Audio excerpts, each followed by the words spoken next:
नमस्कार साथियों, स्वागत है आपका दृष्टि आईएएस की इस नई वीडियो में। जैसा कि आप लोग जानते हैं, जल्द ही आपकी यूपीएससी की प्रारंभिक परीक्षा होने वाली है। इस प्रारंभिक परीक्षा में आपकी तैयारी करंट घटनाओं से संबंधित बेहतर हो सके, अपने आप में एक संपूर्णता प्राप्त कर सके, इसी को ध्यान में रखते हुए हमने करंट घटनाओं से संबंधित एक सीरीज की शुरुआत की है, जिसका नाम है target UPSC prelims 2024 current affairs revision series. इस सीरीज के माध्यम से हम विभिन्न खंडों के अंतर्गत पिछले एक वर्ष की तमाम घटनाओं को समेटने का प्रयास कर रहे हैं, ताकि आपकी तैयारी बेहतर हो सके और साथ ही आप अपनी तैयारी को लगातार रिवाइज कर सके इस प्रोग्राम के माध्यम से। आज हम जिस खंड पर बात करने वाले हैं वो राज्य व्यवस्था से जुड़ा हुआ है। राज्य व्यवस्था से संबंधित पिछले एक वर्ष की कुछ खबरों पर हम विस्तार से चर्चा करने वाले हैं। तो सबसे पहले यही देखते हैं कि आज के इस प्रोग्राम में जो राज्य व्यवस्था से जुड़ा हुआ है, हम मुख्य तौर से किन खबरों को कवर करने वाले हैं। केशवानंद भारती निर्णय विशेष रूप से महत्वपूर्ण है, क्योंकि इसने अपने 50 वर्ष 2023 में पूरे कर लिए हैं। इसी प्रकार से अनुच्छेद 370 को हटाना वैध है, ये सुप्रीम कोर्ट का निर्णय है और सुप्रीम कोर्ट के इस निर्णय के कारण ये विशेष रूप से चर्चा में आ जाता है, तो इस पर विस्तार से चर्चा करेंगे। इसी तरह से एक महत्वपूर्ण मामला संसदीय सदस्यों की विशेषाधिकारों से भी जुड़ा हुआ है, इस पर भी विस्तार से चर्चा करेंगे। इसके जो संशोधन है, इसके जो संवैधानिक प्रावधान है, उन पर बात करेंगे। राज्यपाल की भूमिका पर विशेष रूप से चर्चा होनी चाहिए, क्योंकि वर्ष 2023 में कई राज्य हमारे देश के ऐसे रहे हैं जो राज्यपाल की कई निर्णयों से असहमत होकर के सुप्रीम कोर्ट में गए और सुप्रीम कोर्ट ने उन्होंने रियायत की डिमांड की। तो राज्यपाल की भूमिका पर भी विस्तार से चर्चा करेंगे। हाल ही में सुप्रीम कोर्ट का एक महत्वपूर्ण निर्णय इलेक्टोरल बॉन्ड पर आया है, चुनावी फंडिंग पर आया है, इसलिए चुनावी फंडिंग का मुद्दा भी विशेष रूप से महत्वपूर्ण हो जाता है। भारत में न्यायाधिकरण की जो प्रणाली है, जो ट्रिब्यूनल की प्रणाली है, उस पर भी बात करेंगे और फिर बात करेंगे अनुच्छेद 142 की, क्योंकि चंडीगढ़ मेयर चुनाव के दौरान ये भी लगातार चर्चा में था। तो चलिए आज की पहली खबर पर विस्तार से चर्चा करते हैं, जो केशवानंद भारती निर्णय से जुड़ी हुई है। ये चर्चा में क्यों है? जैसा कि अभी आपको बताया गया था, चर्चा में इसलिए है क्योंकि हाल ही में इस निर्णय ने अपने 50 वर्ष पूरे किए हैं। और वर्ष 1973 में जब केशवानंद भारती का जो केस है ये सामने आया था, केशवानंद भारती बनाम केरल राज्य 1973 का जो मामला था, इसमें संविधान के मौलिक ढांचे को परिभाषित किया गया था। इस मौलिक ढांचे को एक तरह से स्थापित किया गया था और कुछ ऐसे सिद्धांत स्थापित किए गए थे जिसमें कोर्ट ने कहा था कि ये जो मौलिक ढांचे हैं, इसमें संविधान संशोधन करने की शक्ति भी के माध्यम से भी संसद संशोधन नहीं कर सकती। तो इसके बारे में विशेष रूप से चर्चा करना स्वाभाविक है। आप जानते हैं जो केशवानंद भारती केस 1973 है, ये वस्तुतः इसलिए आया था क्योंकि केरल भूमि सुधार अधिनियम 1963 के तहत केरल सरकार द्वारा भूमि के अनिवार्य अधिग्रहण के खिलाफ एक याचिका पर विचार किया गया और याचिका पर विचार किया गया और इस याचिका पर संविधान के, यानी जो ये याचिका दायर की गई थी, इसे संविधान के अनुच्छेद 25, 26 और 31 के तहत मौलिक अधिकारों के उल्लंघन के तहत इसको दायर किया गया था। यानी ये बताया गया था कि जो केरल भूमि सुधार अधिनियम के माध्यम से भूमि का अनिवार्य अधिग्रहण किया जा रहा है, ये वस्तुतः अनुच्छेद 31, जिसे संविधान के 44वें संशोधन 1978 द्वारा समाप्त कर दिया गया और जो संपत्ति के मौलिक अधिकार से जुड़ा हुआ था। तो उस समय ये कहा गया 1973 में, अधिकार समाप्त कब हुआ? ये 1978 में, लेकिन ये बात 1973 की है। तो ये कहा गया था अपनी याचिका में कि वस्तुतः ये जो भूमि सुधार अधिनियम केरल से जुड़ा हुआ है, ये संपत्ति के अधिकार का उल्लंघन करता है। इसी प्रकार से कहा गया कि अनुच्छेद 25 के अंतर्गत जो अंतःकरण की और धर्म के अबाध रूप से मानने, आचरण करने और प्रचार करने की स्वतंत्रता प्राप्त है, या अनुच्छेद 26 के अंतर्गत धार्मिक कार्यों के प्रबंध की जो स्वतंत्रता प्राप्त प्रदान की गई है, उनका भी इसके अंतर्गत उल्लंघन किया गया है। इस मामले की जो सुनवाई है वो सुप्रीम कोर्ट की अब तक की सबसे बड़ी बेंच, यानी 13 जजों की बेंच के द्वारा की गई थी।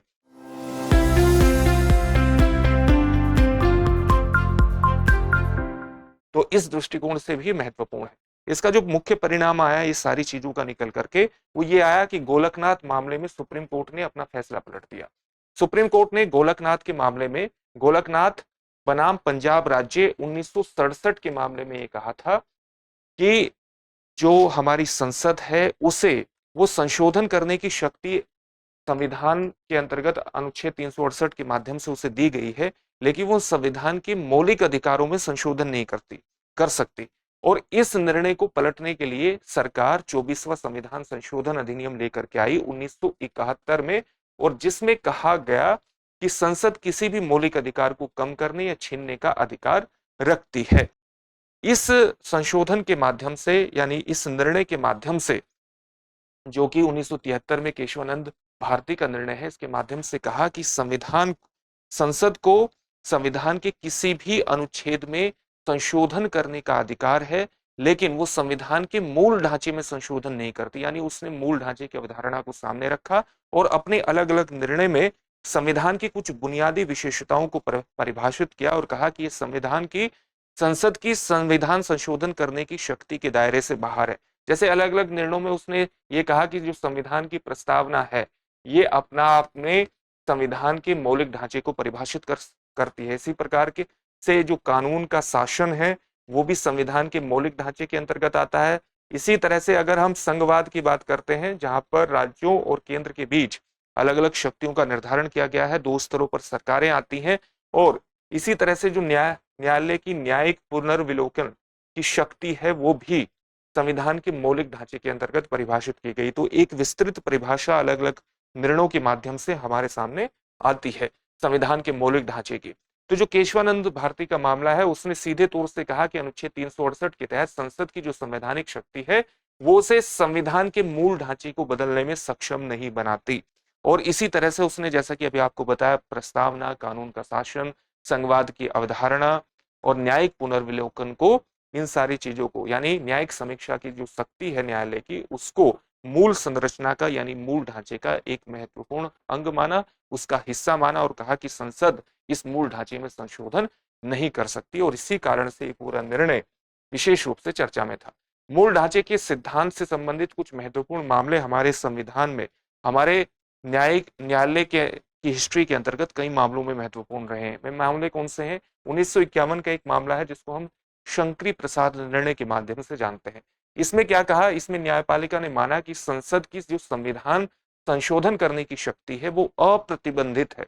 अप्रतिबंधित का क्या मतलब हुआ? कि वो अनुच्छेद 368 के तहत संविधान के किसी भी प्रावधान में संशोधन कर सकती है और इवन अनुच्छेद 368 में भी संशोधन कर सकती है। उसी प्रकार से 1967 का मामला विशेष रूप से महत्वपूर्ण है, जिसकी चर्चा अभी हमने की थी, कि गोलकनाथ बनाम पंजाब राज्य। इसमें सर्वोच्च न्यायालय ने कहा कि संविधान के अंतर्गत जो संसद की संशोधन करने की शक्ति है, वो संविधान के भाग 3 जो कि मौलिक अधिकारों से जुड़ा हुआ है, उसमें संशोधन नहीं कर सकती है संसद, जिससे उन्हें पारमार्थिक स्थिति मिल सके। यानी एक ऐसी स्थिति प्राप्त नहीं हो सकती जो एकदम सर्वोच्च स्तर पर हो, परम सत्ता से जुड़ी हो, हाईएस्ट पावर से जुड़ी हुई हो, कि वो संविधान के किसी भी भाग में संशोधन कर सकती हो। और संविधान का जो भाग 3 है, जो नागरिकों के मौलिक अधिकारों से जुड़ा हुआ है, उसमें संसद संशोधन नहीं कर सकती।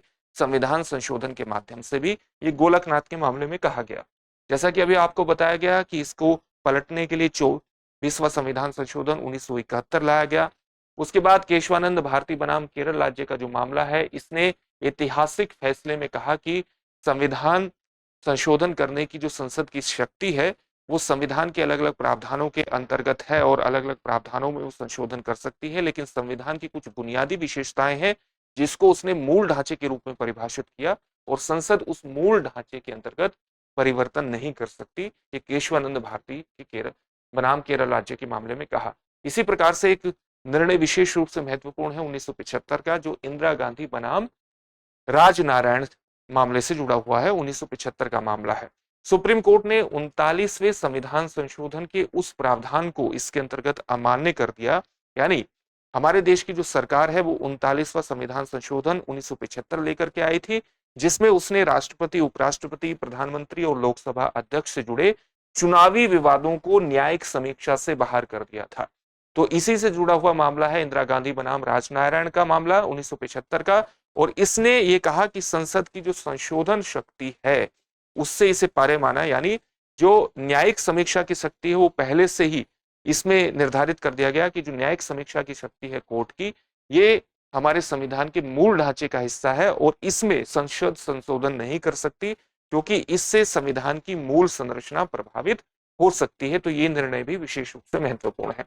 इसी प्रकार से अगर हम मिनर्वा मिल्स बनाम भारत संघ जो 1980 का मामला है, उसकी बात करें, तो इसमें सुप्रीम कोर्ट ने ये फैसला दिया कि था कि जो भारतीय संविधान मौलिक अधिकारों और निदेशक सिद्धांतों के बीच एक संतुलन पर बना है।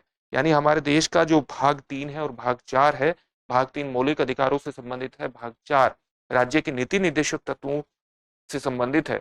तो इस निर्णय में ये कहा गया कि हमारे देश का जो संविधान है ये इन दोनों की यानी मौलिक अधिकारों के और राज्य के नीति निदेशक तत्वों के संतुलन के आधार पर खड़ा हुआ है और संसद नीति निदेशक सिद्धांतों को लागू करने के लिए मौलिक अधिकारों में संशोधन कर सकती है, बशर्ते इससे संविधान की जो मूल संरचना है उससे छेड़छाड़ ना होती हो, उसको नुकसान न पहुंचता हो। तो ये 1980 का मामला भी विशेष रूप से महत्वपूर्ण है। तो ये कुछ मामले थे जो हमारे देश के अलग अलग निर्णयों के अंतर्गत मूल संरचना को परिभाषित करते हैं। तो इसी प्रकार से जब से केशवानंद भारती मामला 1973 का निर्णय सुप्रीम कोर्ट का आया है, समय समय पर अलग अलग निर्णयों के माध्यम से सुप्रीम कोर्ट ने संविधान की मूल संरचना को परिभाषित किया है और उससे एक मूल ढांचे की संकल्पना हमारे सामने उभर करके आती है, जिसे संसद अपनी संविधान संशोधन करने की शक्ति के माध्यम से भी नहीं बदल सकती।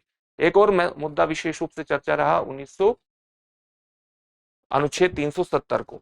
हाल ही में सुप्रीम कोर्ट ने निर्णय दिया है कि अनुच्छेद 370 को हटाना जो है उसको अवैध नहीं माना जा सकता, यानी संसद ने जो अपनी शक्ति का प्रयोग किया है वो वैध तरीके से किया है। सुप्रीम कोर्ट ने कहा है कि संविधान के अनुच्छेद 370 में संशोधन करने के केंद्र सरकार के 2019 के फैसले को जायज ही ठहराया है, उसको बरकरार रखा है, जिससे जम्मू और कश्मीर को दिया गया विशेष राज्य का दर्जा समाप्त हो गया था। कोर्ट ने अनुच्छेद 370 को रद्द करने वाले संवैधानिक आदेश को वैध माना है। इसी कारण से पूरा टॉपिक चर्चा में आ जाता है।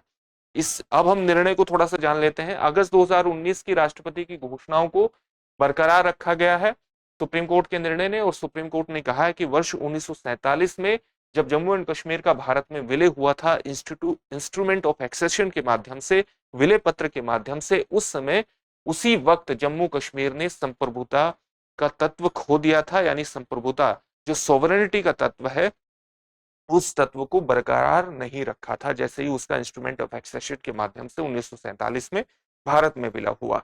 सुप्रीम कोर्ट ने यह माना कि अनुच्छेद 370 जो है वो एक अस्थायी और संक्रमणकालीन यानी ट्रांजिशन वाला अनुच्छेद है, उसका जो प्रावधान है, क्योंकि वो संविधान के भाग 21 से जुड़ा हुआ है और संविधान का जो भाग 21 है वो वस्तुतः अस्थायी और संक्रमणकालीन प्रावधानों से ही संबंधित है, इसलिए इसको एक स्थायी प्रावधान के रूप में स्वीकार नहीं किया जा सकता। सुप्रीम कोर्ट ने अपने निर्णय में ये कहा। राष्ट्रपति शासन के अंतर्गत उद्घोषणाओं की संवैधानिक वैधता के अंतर्गत भी एक महत्वपूर्ण बात कही गई। सुप्रीम कोर्ट की बेंच ने सहमति व्यक्त की कि राष्ट्रपति के पास राज्य विधानसभा के विघटन के साथ साथ अपरिवर्तनीय परिवर्तन यानी ऐसे परिवर्तन करने की शक्ति है जिनको परिवर्तित नहीं किया जा सकता। तो इस तरह की बातें सुप्रीम कोर्ट ने कही और साथ ही कहा कि राष्ट्रपति की शक्तियों को भी न्यायिक और संवैधानिक जांच द्वारा ही नियंत्रित रखा जाता है। तो एक तरह से उसने कहा कि विधानसभा के विघटन सहित अपरिवर्तनीय परिवर्तन करने की शक्ति जो है वो राष्ट्रपति के पास है, लेकिन राष्ट्रपति की जो शक्तियां हैं वो भी न्यायिक दायरे के अंतर्गत है और संवैधानिक जांच द्वारा उनको नियंत्रित रखा जाता है। तो ये एक महत्वपूर्ण निर्णय है और मानवाधिकारों को संबोधित करने के लिए भी सुप्रीम कोर्ट ने एक इस निर्णय के अंतर्गत कहा कि सत्य और सुलह आयोग का निर्माण किया जाना चाहिए, यानी ट्रूथ एंड रिकॉन्सिलिएशन कमीशन का निर्माण किया जाना चाहिए। ट्रूथ एंड रिकॉन्सिलिएशन कमीशन की विशेष रूप से चर्चा आप जानते होंगे कि दक्षिण अफ्रीका के संदर्भ में विशेष तौर से होती है, ताकि वहां पर दोनों समुदाय श्वेत और अश्वेत समुदायों के बीच मध्य एक बेहतर तालमेल स्थापित किया जा सके। इसी तरह से इसके अंतर्गत भी हमारे इस निर्णय अनुच्छेद 370 के अंतर्गत भी सुप्रीम कोर्ट ने महत्वपूर्ण निर्णय में कहा कि जो हमारे देश की सरकार है, जो संघीय सरकार है, जो संघ सरकार है, वो राज्य और गैर राज्य दोनों एक्टर्स यानी कर्ताओं द्वारा मानवाधिकारों के उल्लंघन की जांच के लिए दक्षिण अफ्रीका की तरह ही एक सत्य और सुलह आयोग बनाए जो समयबद्ध तरीके से काम करे और समयबद्ध तरीके से अपने कार्य को निपटाए। अनुच्छेद 370 का भी एक ऐतिहासिक संदर्भ हमें जान लेना चाहिए कि कैसे अस्तित्व में आया था। अक्टूबर 1947 में जम्मू कश्मीर के अंतिम शासक महाराजा हरि सिंह ने इंस्ट्रूमेंट ऑफ एक्सेशन यानी विलय पत्र पर हस्ताक्षर किए और जम्मू एंड कश्मीर का भारत में विलय सुनिश्चित हुआ। इसके माध्यम से यानी ये जो राज्य है जम्मू एंड कश्मीर वो भारत के डोमिनियन में शामिल होने पर सहमत हो गया। जम्मू और कश्मीर की जो संविधान सभा है उस को यह सिफारिश करने का अधिकार दिया गया था कि वो भारतीय संविधान के कौन से अनुच्छेद राज्य में लागू होने चाहिए, इसकी सिफारिश करे। तो इसके माध्यम से ये बात सामने आई कि राज्य के संविधान का मसूदा तैयार करने के बाद जम्मू और कश्मीर संविधान सभा को भंग कर दिया गया था। यानी जैसे ही जम्मू कश्मीर संविधान सभा ने राज्य के संविधान का मसूदा तैयार किया जम्मू एंड कश्मीर से संबंधित, उस संविधान सभा को भंग कर दिया गया। अनुच्छेद 370 का जो खंड 3 है वो भारत के राष्ट्रपति को इसके प्रावधानों और दायरे में संशोधन करने की शक्ति देता है। किसके प्रावधानों और दायरे में संशोधन करने की शक्ति देता है? जम्मू कश्मीर के से संबंधित जम्मू कश्मीर का जो संविधान है उसके प्रावधानों में और उसके दायरे में संशोधन करने की शक्ति प्रदान करता है। इसी प्रकार से जो अनुच्छेद 35A की बात लगातार चर्चा में आप खबरों में सुनते होंगे, वो अनुच्छेद 370 से ही उपजा है। इसे जम्मू कश्मीर संविधान सभा की सिफारिश पर 1954 में राष्ट्रपति के आदेश के माध्यम से पेश किया गया था। अनुच्छेद 35A जम्मू कश्मीर विधानसभा को राज्य के स्थायी निवासियों और उनके विशेष अधिकारों और विशेषाधिकारों को परिभाषित करने का अधिकार प्रदान करता है। तो अनुच्छेद 35A के बारे में आपको ये बातें विशेष रूप से पता होनी चाहिए। आगे बढ़ते हैं और आज हमारा अगला टॉपिक देखते हैं। अगला टॉपिक क्या है? कानून निर्माताओं के संसदीय विशेषाधिकारों से जुड़ा हुआ है। ये चर्चा में क्यों है? ये चर्चा में इसलिए है क्योंकि हाल ही में सुप्रीम कोर्ट ने पीवी नरसिम्हा राव बनाम राज्य सीबीआई स्पेस केस 1998, जिसे झारखंड मुक्ति मोर्चा के रिश्वत खोरी के मामले के रूप में भी जाना जाता है, इसके 25 साल पुरानी बहुमत की राय को पलट दिया इस निर्णय के अंतर्गत। तो इसमें संसद के विशेषाधिकारों का मुद्दा विशेष रूप से चर्चा में आता है।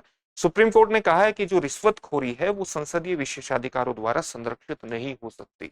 संसदीय विशेषाधिकारों का मतलब ये नहीं है कि वो रिश्वतखोरी को भी संरक्षित करे। इसके कारण ही पूरा टॉपिक चर्चा में आ जाता है और इसलिए हमारे लिए जानना जरूरी है कि पीवी नरसिम्हा राव का जो मामला था 1993 का, ये वस्तुतः क्या था। वस्तुतः पीवी नरसिम्हा राव की जो सरकार थी उसके खिलाफ एक नो कॉन्फिडेंस मोशन लाया गया था और उस नो कॉन्फिडेंस मोशन के खिलाफ वोट करने के लिए, यानी झारखंड मुक्ति मोर्चा के कुछ सदस्यों पर अविश्वास प्रस्ताव यानी नो कॉन्फिडेंस मोशन जो लाया गया उसके खिलाफ वोट करने के लिए रिश्वत लेने का आरोप लगाया था। अदालत ने माना है कि जिन लोगों ने रिश्वत ली और अविश्वास प्रस्ताव के खिलाफ मतदान किया उन्हें संसदीय विशेषाधिकार अनुच्छेद 105(2) के तहत आपराधिक मुकदमे से संरक्षित किया गया है। तो आपराधिक मुकदमे से संरक्षित किया गया है तो सुप्रीम कोर्ट ने कहा कि ये नहीं किया जा सकता। आप अपने निर्णय में 2024 के मामले में जो मामला आया है इसमें सुप्रीम कोर्ट ने किस तरह की टिप्पणी की है? उसने कहा है कि लोकतांत्रिक सिद्धांतों और शासन पर रिश्वतखोरी के हानिकारक प्रभाव विशेष रूप से महत्वपूर्ण है और अपने निर्णय के अंतर्गत लोकतांत्रिक सिद्धांतों पर और रिश्वतखोरी के शासन पर हानिकारक प्रभावों पर उसने जोर दिया। न्यायालय ने कहा है कि रिश्वत लेना एक अलग आपराधिक कृत्य है और संसद या विधानसभा के भीतर सांसदों के मूल कर्तव्यों से बिल्कुल भी संबंधित नहीं है, बल्कि हमारे देश का जो भ्रष्टाचार निवारण अधिनियम है उसकी धारा 7 लोक सेवकों को रिश्वत देने से संबंधित अपराध से संबंधित है। इसलिए संविधान के अनुच्छेद 105 और संविधान के अनुच्छेद 194 के तहत प्रदान की गई छूट, यानी जो संसदीय विशेषाधिकार विधानसभा सदस्यों के विशेषाधिकार निर्धारित किए गए हैं, वो रिश्वतखोरी के मामलों तक विस्तारित नहीं है। यानी विशेषाधिकार जो संसदीय सदस्यों को 105 के अंतर्गत दिए गए हैं और जो विधानसभा सदस्यों विधानमंडल के सदस्यों को 194 के अंतर्गत दिए गए हैं, वो रिश्वतखोरी के मामलों तक उनका विस्तार नहीं माना जा सकता। ये अपने निर्णय में कहा। संसदीय विशेषाधिकारों को जानना विशेष रूप से महत्वपूर्ण होता है। आप जानते हैं कि जो संसदीय विशेषाधिकार हैं, संसद के सदस्यों और उनकी समितियों को प्राप्त विशेष अधिकार हैं, विशेष इम्यूनिटीज हैं, उन्मुक्तियां हैं, विशेष प्रकार की छूट है। ये विशेषाधिकार भारत के संविधान के अनुच्छेद 105 में परिभाषित हैं और 105 के माध्यम से जो संसदीय सदस्य हैं उनके विशेषाधिकारों की बात की गई है। उसी प्रकार से अनुच्छेद 194 के तहत राज्यों की विधानसभाओं के सदस्यों को समान विशेषाधिकार की गारंटी प्रदान की गई है। इसी तरह से अगर हम संसदीय विशेषाधिकारों की बात करें तो संसद सदस्यों को अपने कर्तव्यों के दौरान दिए गए किसी भी बयान या किए गए कार्य के लिए किसी भी नागरिक दायित्व से इसके अंतर्गत छूट दी गई है, लेकिन आपराधिक दायित्व से छूट नहीं दी गई। संसद ने सभी विशेषाधिकारों को विस्तृत रूप से संहिताबद्ध करने के लिए, यानी उनको कोडिफाई करने के लिए कोई कानून नहीं बनाया है। इसके लिए कोई विशेष कानून नहीं है। बल्कि ये कुछ स्रोतों पर आधारित है जिन्हें 5 कैटेगरीज के अंतर्गत परिभाषित किया जा सकता है। कौन कौन सी हैं? जैसे संवैधानिक, कुछ संवैधानिक प्रावधान है, संसद द्वारा बनाए गए विभिन्न कानून हैं, इसी तरह से दोनों सदनों के नियमों के अंतर्गत आप इसके स्रोतों को ढूंढ सकते हैं, यानी संसदीय विशेषाधिकारों के स्रोतों को ढूंढ सकते हैं। उसी तरह से संसदीय सम्मेलन और न्यायिक व्याख्याओं के आधार पर ना जो संसदीय सदस्य है उनके विशेषाधिकार परिभाषित होते हैं, वही इसके स्रोत हैं। एक और मुद्दा विशेष रूप से चर्चा पिछले साल रहा राज्यपाल की भूमिकाओं से संबंधित, और ये कारण चर्चा में इसलिए था क्योंकि केरल, तमिलनाडु और पंजाब ने अपने लंबित विधेयकों को लेकर अपने अपने राज्यपालों के खिलाफ सुप्रीम कोर्ट का रुख किया। इसके कारण ये पूरा टॉपिक चर्चा में रहा। राज्य विधेयकों पर राज्यपाल की शक्तियों को जानना हमारे लिए विशेष रूप से महत्वपूर्ण हो जाता है, और ये जो शक्तियां हैं आप अनुच्छेद 200 और अनुच्छेद 201 के माध्यम से जान सकते हैं। अनुच्छेद 200 क्या कहता है? ये किसी राज्य की विधानसभा द्वारा पारित विधेयक को सहमति के लिए राज्यपाल के समक्ष प्रस्तुत करने की प्रक्रिया की जो पूरी रूपरेखा है उसको प्रस्तुत करता है, और इसके अंतर्गत कहा गया है कि राज्यपाल या तो इन विधेयकों पर सहमति दे सकता है, या सहमति रोक सकता है, या राष्ट्रपति द्वारा विचार के लिए विधेयक को आरक्षित भी कर सकता है। राज्यपाल सदन या सदनों द्वारा, यानी सदन या सदनों की बात इसलिए आई है कि कई राज्यों में विधानसभा के साथ साथ विधान परिषद भी है, तो उसके विधानमंडल में विधानसभा और विधान परिषद शामिल होती है। तो राज्यपाल जो है वो सदन या सदनों द्वारा पुनर्विचार का अनुरोध करने वाले संदेश के साथ विधेयक को वापस भी कर सकता है। राज्यपाल की शक्ति है अनुच्छेद 200 के अंतर्गत। अनुच्छेद 201 क्या कहता है? ये कहता है कि जब कोई विधेयक राष्ट्रपति के विचार के लिए आरक्षित होता है तो राष्ट्रपति उस विधेयक पर सहमति दे सकते हैं या उस पर सहमति रोक सकते हैं। राष्ट्रपति राज्यपाल को विधेयक को पुनर्विचार के लिए राज्य के विधानमंडल के सदन या सदनों को वापस करने का निर्देश भी दे सकते हैं। तो ये प्रावधान इस प्रकार से कहा किए गए हैं, अनुच्छेद 201 के अंतर्गत किए गए हैं। राज्यपाल के पास जो उपलब्ध विकल्प है उन पर भी बात कर लेते हैं।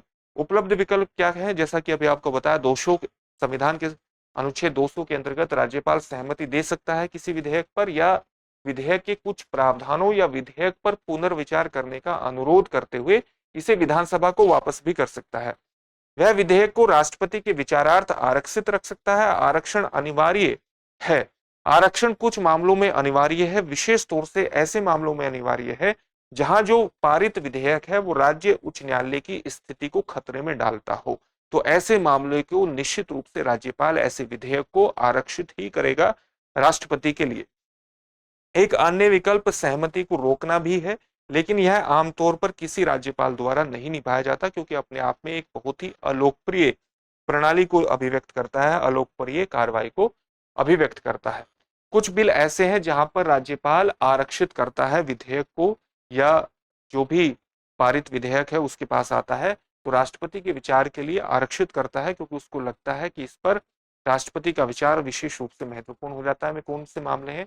जैसे संविधान के प्रावधानों के खिलाफ अगर कोई विधेयक आता है तो राज्यपाल उसको आरक्षित करता है। इसी प्रकार से directive principles of state policy, यानी राज्य के नीति निर्देशक सिद्धांत के विरोध में अगर कोई विधेयक आता है तो उसको भी आरक्षित करता है। देश के व्यापक हित के खिलाफ हो, या गंभीर राष्ट्रीय महत्व का मुद्दा हो, या संविधान के अनुच्छेद 31A के तहत जो संपत्ति के अनिवार्य अधिग्रहण से संबंधित है उससे संबंधित कोई मुद्दा हो, तो इसके अंतर्गत राज्यपाल विधेयक को राष्ट्रपति के विचारार्थ आरक्षित करता है। चुनावी फंडिंग का मुद्दा विशेष रूप से चर्चा में रहा, और हाल ही में सुप्रीम कोर्ट ने जो वर्ष 2018 में सरकार द्वारा इलेक्टोरल बॉन्ड स्कीम लाई गई थी उसे संविधान के कुछ महत्वपूर्ण प्रावधानों के अंतर्गत उसका उल्लंघन करने के कारण, विशेष तौर से नागरिकों की सूचना के अधिकार के उल्लंघन के कारण इस चुनावी बॉन्ड स्कीम को खारिज कर दिया सुप्रीम कोर्ट ने।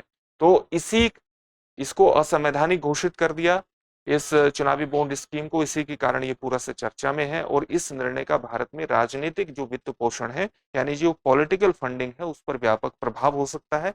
इसके कारण भी ये चर्चा में है।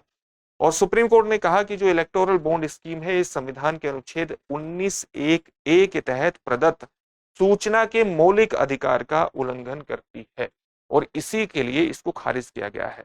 सुप्रीम कोर्ट ने इलेक्टोरल बॉन्ड स्कीम और वित्त अधिनियम 2017, जन प्रतिनिधित्व अधिनियम 1951, आयकर अधिनियम 1961 और कंपनी अधिनियम 2023 2013 में किए गए संशोधनों को भी असंवैधानिक घोषित किया।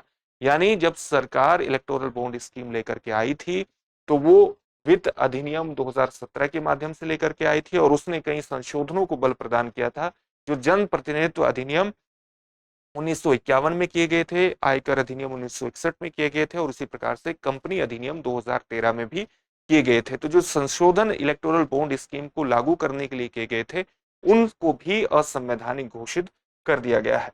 अगर हम बात करें आनुपातिक, इस पूरे प्रकरण में एक विशेष रूप से मुद्दा उभर के आ रहा है जिसको हम प्रोपोर्शनलिटी लॉ के नाम से जानते हैं, लॉ ऑफ प्रोपोर्शनैलिटी, यानी आनुपातिकता परीक्षण के नाम से जानते हैं। सुप्रीम कोर्ट ने इस परीक्षण का उपयोग यह मूल्यांकन करने के लिए किया कि क्या चुनावी बॉन्ड योजना ने मतदाताओं की सूचना के अधिकार और चुनावी पारदर्शिता का उल्लंघन किया है। यानी सरकार का जो तर्क है, सरकार कह रही है कि वो इस चुनावी बॉन्ड स्कीम के माध्यम से चुनावी पारदर्शिता को स्थापित कर रही है और दूसरी तरफ इस योजना के माध्यम से, यानी सरकार का घोषित उद्देश्य है चुनावी पारदर्शिता और दूसरी तरफ नागरिकों का जो सूचना का अधिकार है वो भी इससे उल्लंघन हो रहा है। तो इन दोनों की एक पारस्परिकता का मूल्यांकन करना, इन दोनों की प्रोपोर्शनैलिटी का एक मूल्यांकन करना कि इसका ज्यादा प्रभाव ये अपने घोषित उद्देश्यों को प्राप्त करने में ज्यादा प्रभावी है और अगर किस स्तर तक प्रभावी है और सूचना के अधिकार का उल्लंघन करने में किस स्तर तक ये आगे बढ़ रहा है। तो इस प्रोपोर्शनैलिटी का एक मूल्यांकन करना और उसके आधार पर एक परीक्षण करके इस पूरी चुनावी बॉन्ड स्कीम को ये बताना कि ये क्या संविधान का उल्लंघन करती है नहीं करती है, इसके लिए आनुपातिकता परीक्षण सुप्रीम कोर्ट ने किया। यहां पर सुप्रीम कोर्ट ने दोहरे आनुपातिकता का परीक्षण किया है, उसकी अवधारणा को लागू किया है क्योंकि प्रतिस्पर्धी मौलिक अधिकारों, सूचना के अधिकार और निजता के अधिकार को संतुलित करना इसके अंतर्गत शामिल था। यानी सरकार ने यह भी कहा था कि वो न केवल पारदर्शिता स्थापित करना चाहती है बल्कि जो लोग दान करना चाहते हैं, पॉलिटिकल फंडिंग करना चाहते हैं, उनकी निजता के अधिकार, उनकी प्राइवेसी को सुनिश्चित करके उनके निजता के अधिकार को भी सुनिश्चित करना चाहती है और निजता का अधिकार, राइट टू प्राइवेसी भी एक मौलिक अधिकार जो हमारे देश की कोर्ट है वो स्थापित कर चुकी है। तो राइट टू जो प्राइवेसी है उसका राइट टू इंफॉर्मेशन के साथ किस तरह से संतुलन इसके अंतर्गत बैठता है उसका भी एक परीक्षण दोहरे आनुपातिकता सिद्धांत के आधार पर इसके अंतर्गत किया गया है। और उसी जब ये परीक्षण किया गया उसके बाद जो इलेक्टोरल बॉन्ड स्कीम है उसको असंवैधानिक घोषित किया गया है। यह स्कीम क्या थी? यह स्कीम ब्याज मुक्त वाहक बॉन्ड या धन उपकरण है जिन्हें कंपनियों और व्यक्तियों द्वारा खरीदा जा सकता है। यानी इसके माध्यम से एसबीआई इन बॉन्ड को जारी करता है और एसबीआई जब जारी करता है तो कोई भी कंपनी या व्यक्ति इनको खरीद सकता है। स्टेट बैंक ऑफ इंडिया 1000 रुपए से 1 करोड़ रुपए तक के मूल्य वर्ग के बॉन्ड बेच सकता है, उनको जारी कर सकता है। जो दान करता है यानी जो पॉलिटिकल फंडिंग करते हैं वो इन्हें खरीद सकते हैं और उनको स्थानांतरित कर सकते हैं, स्थानांतरित पॉलिटिकल पार्टी को कर सकते हैं। और इसको स्थानांतरित करने के लिए केवाईसी, नो योर कस्टमर, अनुपालक खातों का उपयोग करते हैं और उनकी पहचान को इसके अंतर्गत गोपनीय रखा जाता है। चुनावी बॉन्ड के माध्यम से दान कर मुक्त रखा गया है और साथ ही दानकर्ता द्वारा खरीदे जाने वाले बॉन्ड की संख्या पर कोई भी सीमा नहीं लगाई गई है। ये महत्वपूर्ण कुछ तथ्य हैं इलेक्टोरल बॉन्ड स्कीम के माध्यम से। केवल हाल के चुनावों में कम से कम 1% वोट वाली पंजीकृत पार्टियां ही इसके अंतर्गत धन प्राप्त कर सकती हैं। घोषणा के अंतर्गत ये जो घोषणा चुनावी बॉन्ड स्कीम की गई थी वर्ष 2017 के बजट सत्र में पेश की गई थी और जनवरी 2018 में राजनीतिक फंडिंग के स्रोत के रूप में इसको अधिसूचित किया गया था, नोटिफाई किया गया था। इसमें संविधान के कई कानूनों में संशोधन भी इसके माध्यम से किया गया। यानी इलेक्टोरल बॉन्ड स्कीम को लागू करने के लिए कौन कौन से संशोधन थे? में 2017 का वित्त अधिनियम था, उसको लाया गया था, इसके माध्यम से ही इसको लाया गया था। लोक प्रतिनिधित्व अधिनियम 1951, आयकर अधिनियम 1961 और कंपनी अधिनियम 2013 में इसके पूरे कानूनी ढांचे में एक संशोधन करने का प्रयास किया गया था। एक और मुद्दा विशेष रूप से खबरों में रहा क्योंकि यूनियन ऑफ इंडिया और अन्य बनाम एयर कोमोडोर एन.के. शर्मा का एक मामला आया जिसमें सुप्रीम कोर्ट ने स्पष्ट किया कि जो ट्रिब्यूनल हमारे यहाँ होते हैं वो अपने शासी कानूनों यानी जिन कानूनों के तहत वो शासित हो रहे हैं उसकी सख्त बाधाओं के उसके द्वारा जो दायरे निर्धारित किए गए हैं उसी के तहत काम करते हैं, और सरकार को नीति बनाने का निर्देश इस तरह के ट्रिब्यूनल न्यायाधिकरण नहीं दे सकते। और इसलिए भारत में न्यायाधिकरण प्रणाली चर्चा में आ जाती है और हमारे लिए विशेष रूप से महत्वपूर्ण है चर्चा के अंतर्गत। सुप्रीम कोर्ट ने अपने फैसले के अंतर्गत क्या कहा है? सुप्रीम कोर्ट ने कहा है कि सशस्त्र बल न्यायाधिकरण यानी आर्म्ड फोर्सेस ट्रिब्यूनल सहित न्यायाधिकरण सरकार को विशिष्ट नीतियां बनाने का निर्देश नहीं दे सकते। नीति निर्माण न्यायपालिका या आर्म्ड फोर्सेस ट्रिब्यूनल जैसे अर्ध न्यायिक निकायों के दायरे में नहीं आता। यानी न्यायाधिकरण यहां पर होना चाहिए। नीति निर्माण जो है वो न्यायपालिका भी है, न्यायाधिकरण भी है, और आर्म्ड फोर्सेस ट्रिब्यूनल जैसे अर्ध न्यायिक जो निकाय है उसके दायरे में नहीं आता। हालांकि आर्म्ड फोर्सेस ट्रिब्यूनल के पास सिविल कोर्ट जैसी शक्तियां हैं, लेकिन इसमें सर्वोच्च न्यायालय उच्च न्यायालयों के अधिकार का निश्चित रूप से अभाव है। तो यहाँ पर जो नीति निर्माण न्यायपालिका या AFT आर्म्ड फोर्सेस ट्रिब्यूनल जैसे अर्ध न्यायिक निकायों के दायरे में नहीं आता, ये वस्तुतः न्यायपालिका की जगह न्यायाधिकरण होना चाहिए। अनुच्छेद 226 के तहत उच्च न्यायालय भी सरकार को नीतियां बनाने का निर्देश नहीं दे सकते। अनुच्छेद 226 के तहत क्या है? अनुच्छेद 226 के तहत उच्च न्यायालय को रिट जारी करने का अधिकार प्रदान किया गया है। तो इसके अंतर्गत सुप्रीम कोर्ट ने ये बातें भी कही है।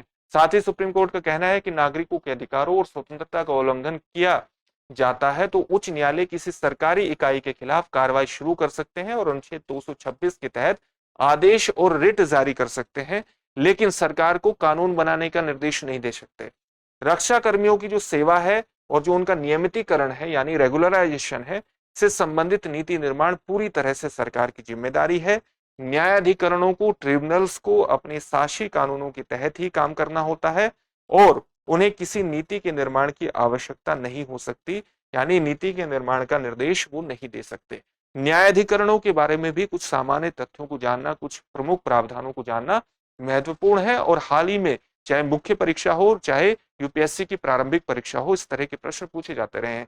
ट्रिब्यूनल जो है वो एक अर्ध न्यायिक निकाय है, यानी कोजी जुडिशियल निकाय के रूप में आप उसको परिभाषित कर सकते हैं, जो प्रशासन या कराधान जैसे क्षेत्रों में विवादों को सुलझाने के लिए स्थापित किया गया है। न्यायाधिकरण विभिन्न कार्यों को संभालते हैं, जिसमें विवादों पर निर्णय देना और इसके अलावा पार्टियों के बीच अधिकारों का निर्धारण करना, प्रशासनिक निर्णय लेना और मौजूदा प्रशासनिक निर्णयों की समीक्षा करना शामिल है। तो इस तरह के इसके कार्य रहते हैं।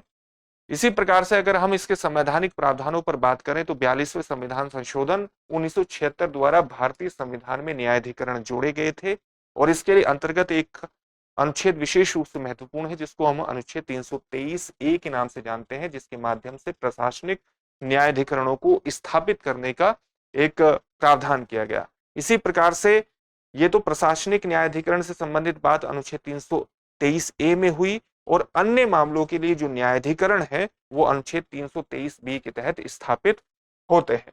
इन न्यायाधिकरणों अनुच्छेद 323B के दायरे के बारे में बात करें तो संसद और राज्य विधानमंडल विवादों को सुलझाने के लिए न्यायाधिकरण स्थापित कर सकते हैं।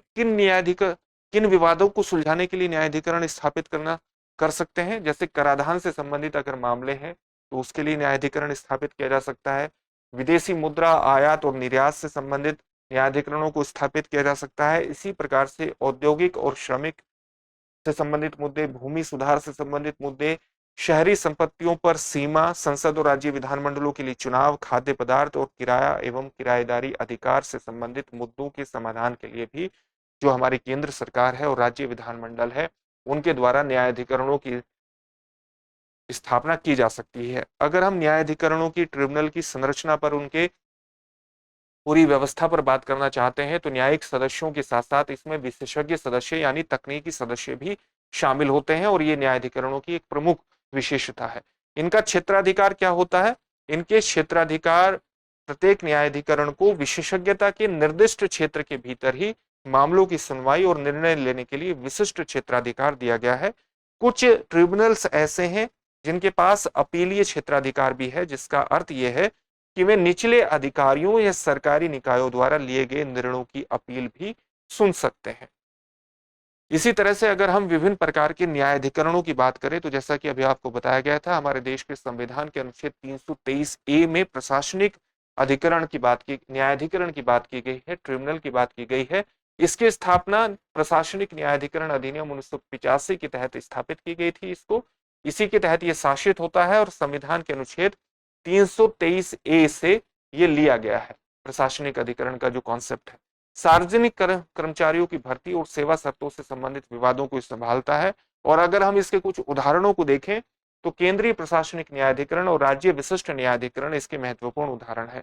इसी प्रकार से एक महत्वपूर्ण जो अधिकरण है, न्यायाधिकरण है, वो आयकर अपीलीय न्यायाधिकरण है, जिसकी स्थापना जो है वो हमारे आयकर अधिनियम 1961 की धारा 252 द्वारा ये निर्देशित होता है, यानी ये इससे शासित होता है।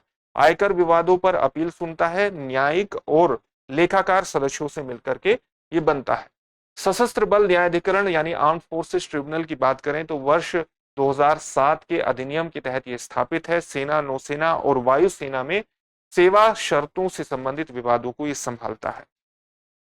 इसी तरह से अगर हम राष्ट्रीय हरित न्यायाधिकरण की बात करें, जिसकी स्थापना वर्ष 2010 के अधिनियम के माध्यम से की गई थी, ये विशेषतः पर्यावरण से जुड़े मुद्दों का समाधान करने का प्रयास करता है, उसी का निपटारा करता है। ये इसी तरह से एक जल विवाद न्यायाधिकरण भी लगातार चर्चा में रहता है। अंतर्राज्यीय नदी जल विवाद अधिनियम 1956 के तहत ये स्थापित किया गया था और इसी प्रकार से अंतर्राज्यीय नदी जल पर विवादों का निपटान ये करता है। अंतर्राज्यीय नदी जल विवाद संशोधन विधेयक 2019 में लाया गया और एक स्टैंड अलोन ट्रिब्यूनल का ये प्रस्ताव इसके अंतर्गत किया गया है। इसी तरह से अनुच्छेद 142 भी विशेष रूप से चर्चा में पिछले वर्ष रहा, हाल ही में चंडीगढ़ मेयर चुनाव के अंतर्गत अनुच्छेद 142 विशेष रूप से चर्चा में रहा। तो जैसा कि अभी आपको बताया कि चंडीगढ़ मेयर चुनाव ने ध्यान आकर्षित किया और भारत के सर्वोच्च न्यायालय ने चुनाव परिणामों को पलटने के लिए संविधान के अनुच्छेद 142 को लागू किया। पूर्ण न्याय का विचार इसके अंतर्गत उभरता है। पूर्ण न्याय का विचार क्या है? पूर्ण न्याय का विचार वस्तुतः संविधान के अनुच्छेद 142 से ही लिया गया है। इसका अर्थ क्या है? इसका अर्थ यह है कि कानून में कमियों को भरा जा सकता है और आवश्यकता पड़ने पर कानूनी प्रावधानों को खत्म करके न्याय सुनिश्चित किया जा सकता है अनुच्छेद 142 के माध्यम से। इसमें व्यापक संवैधानिक सिद्धांतों, सामाजिक आवश्यकताओं और न्याय को विकसित मानकों पर विचार करते हुए, यानी न्याय के विकसित मानकों पर जो डेवलप्ड स्टैंडर्ड्स हैं उन पर विचार करते हुए कानूनों की व्याख्या करना और लागू करना इसके अंतर्गत शामिल है। अनुच्छेद 142 की बात करें तो सर्वोच्च न्यायालय को उसके समक्ष लंबित किसी भी मामले में पूर्ण न्याय प्राप्त करने के लिए आवश्यक कोई भी डिक्री आदेश जारी करने का अधिकार अनुच्छेद 142 के अंतर्गत प्रदान किया गया है, जो पूरे देश में लागू करने योग्य हो। इसी के तरह अन्य अनुच्छेदों द्वारा भी अनुच्छेद 142 की जो अवधारणा है वो समर्थित है। वे कौन कौन से अनुच्छेद है? अनुच्छेद 32 है जो संवैधानिक उपचारों से जुड़ा हुआ है, अनुच्छेद 141 है जो सभी न्यायालयों पर बाध्यकारी निर्णय से संबंधित है, और इसी प्रकार से स्पेशल लीव पिटिशन जिसको हम विशेष अनुमति याचिका के नाम से जानते हैं, अनुच्छेद 136 द्वारा भी अनुच्छेद 142 समर्थित है, उसको सपोर्ट प्रदान करता है। न्यायिक सक्रियता का इसके अंतर्गत मुद्दा उठता है, क्योंकि अगर न्यायपालिका 142 का प्रयोग करते हुए किसी विशेष कानून का निर्माण करती है या कोई विशिष्ट प्रक्रिया निर्धारित करती है तो कई बार उसको कार्यपालिका के क्षेत्राधिकार में प्रवेश भी मान लिया जाता है, न्यायपालिका का उसको भी मान लिया जाता है, और ये न्यायिक सक्रियता का यानी जुडिशियल एक्टिविज्म का भी एक महत्वपूर्ण उदाहरण है। न्यायालय पूर्ण न्याय के लिए संसदीय कानून को खत्म करने के लिए अनुच्छेद 142 का उपयोग कर सकता है, जो न्यायिक सक्रियता की अवधारणा में योगदान देता है। न्यायालय को जनहित के साथ साथ मानवाधिकार, संवैधानिक मूल्यों और मौलिक अधिकार मामलों में हस्तक्षेप करने का यह अधिकार प्रदान करता है। अनुच्छेद 142 संविधान के संरक्षक की बात करें तो संविधान की रक्षा और अधिकारों के उल्लंघन के खिलाफ बचाव में सर्वोच्च न्यायालय की भूमिका को सुदृढ़ करता है अनुच्छेद 142। तो इस प्रकार से अनुच्छेद 142 संविधान के संरक्षक के रूप में भी महत्वपूर्ण भूमिका निभाता है। इसी तरह से अगर हम बात अनुच्छेद 142 के तहत शक्तियों के दायरे को स्पष्ट करने वाले अन्य निर्णयों की करें तो कई निर्णय ऐसे हैं जो 142 के तहत शक्तियों के दायरे को स्पष्ट करता है। एक मामला यूनियन कार्बाइड कॉर्पोरेशन बनाम भारत संघ के मामले का है, 1991 का यह मामला है। सुप्रीम कोर्ट ने अनुच्छेद 142 ए के व्यापक दायरे पर प्रकाश डाला इसके अंतर्गत और स्पष्ट किया कि इसकी जो शक्तियां हैं वो एक अलग गुणवत्ता की है, एक अलग क्वालिटी की है, और वैधानिक निषेधों के अधीन नहीं है। यानी जो वैधानिक निषेध अगर इस पर बनाए गए तो उसके अधीन ये शक्तियां अनुच्छेद 142 के अधीन नहीं है। यानी ये अलग प्रकार की गुणवत्ता रखती है और इस पर किसी प्रकार से निषेध लगाना बेहद मुश्किल है, क्योंकि निषेधों के अधीन 142 नहीं आता है। इसी तरह से सुप्रीम कोर्ट बार एसोसिएशन बनाम भारत संघ का जो मामला है 1998 का, उसमें शीर्ष अदालत ने इस बात पर जोर दिया कि अनुच्छेद 142 के तहत शक्तियां जो है वो कॉम्प्लीमेंट्री प्रकार की शक्तियां हैं, पूरक शक्तियां हैं, और इसका उपयोग मूल कानूनों को खत्म करने के लिए नहीं किया जाना चाहिए। इसका मतलब यह है कि इस शक्ति का दुरुपयोग भी नहीं किया जाना चाहिए। ऐसा नहीं है कि इस शक्ति का दुरुपयोग करके न्यायपालिका जो एग्जीक्यूटिव है उसके दायरे में प्रवेश कर जाए और मूल कानूनों को ही समाप्त करने लग जाए। तो मूल कानूनों को खत्म करने के लिए इसका प्रयोग नहीं करना चाहिए। इस 1998 के मामले में सुप्रीम कोर्ट ने ये बात कही। उसी प्रकार से जिदेरनाथ बनाम जुबली हिल्स को ऑफ हाउस बिल्डिंग सोसाइटी 2006 का मामला है। इसमें सुप्रीम कोर्ट ने इस बात पर जोर दिया कि अनुच्छेद 142 जो है उसके तहत अपनी शक्ति का प्रयोग करते समय किसी ऐसे व्यक्ति पर कोई अन्याय नहीं किया जाना चाहिए जो मामले का पक्षकार ही नहीं है, यानी जो मामले में से संबंध ही नहीं रखता। तो अनुच्छेद 142 का अगर कोई प्रयोग करती है, जैसा कि पूरे देश में इस शक्ति के माध्यम से सुप्रीम कोर्ट कोई ऐसा कानून, कोई ऐसा ढांचा स्थापित कर सकती है, कोई ऐसी बात कह सकती है जो पूरे देश में लागू हो, लेकिन इसको करते हुए कोई ऐसा अन्याय नहीं किया जाना चाहिए जो ऐसे व्यक्ति पर अन्याय करता हो जो इस मामले में पक्षकार ही नहीं है। सुप्रीम कोर्ट ने वर्ष 2006 में ये बात कही। इसी प्रकार से वर्ष 2006 में एक और मामला विशेष रूप से महत्वपूर्ण था, कर्नाटक राज्य बनाम उमा देवी का। सुप्रीम कोर्ट ने इसके अंतर्गत स्पष्ट किया, और क्या स्पष्ट इसके अंतर्गत किया? सुप्रीम कोर्ट ने कहा कि अनुच्छेद 142 के तहत पूर्ण न्याय का अर्थ है कानून के अनुसार न्याय, न कि सहानुभूति के अनुसार न्याय। यानी पूर्ण न्याय के अर्थ को अनुच्छेद 142 के तहत कानून के अनुसार न्याय के रूप में परिभाषित किया जाना चाहिए, न कि इसको सहानुभूति के अनुसार न्याय के आधार पर परिभाषित किया जाना चाहिए। तो ये कुछ खबरें थी जो पिछले एक वर्ष से जुड़ी हुई है, जिन पर आज हमने विस्तार से चर्चा की है। उम्मीद है कि ये प्रोग्राम आपको पसंद आया होगा और आपकी प्रारंभिक परीक्षा में विभिन्न मुद्दे इसके अंतर्गत विशेष रूप से आपकी तैयारी को बल प्रदान करेंगे। मुख्य परीक्षा की तैयारी में भी ये आपको विशेष रूप से बल प्रदान करेंगे। कई अवधारणाएं इसमें ऐसी आई है, जैसे इलेक्टोरल बॉन्ड स्कीम के अंतर्गत दोहरे आनुपातिकता का सिद्धांत, वो विशेष रूप से आपकी यूपीएससी की मुख्य परीक्षा के लिहाज से विशेष रूप से महत्वपूर्ण है। तो आपको इस सेशन से विशेष रूप से लाभ हुआ होगा, ऐसी हमारी उम्मीद है। फिर से एक नए सेशन में आपसे मुलाकात होगी। धन्यवाद। डियर व्यूअर्स, अपने एग्जाम की तैयारी को और बेहतर करने के लिए हमारे चैनल को लाइक, शेयर और सब्सक्राइब करना न भूलें।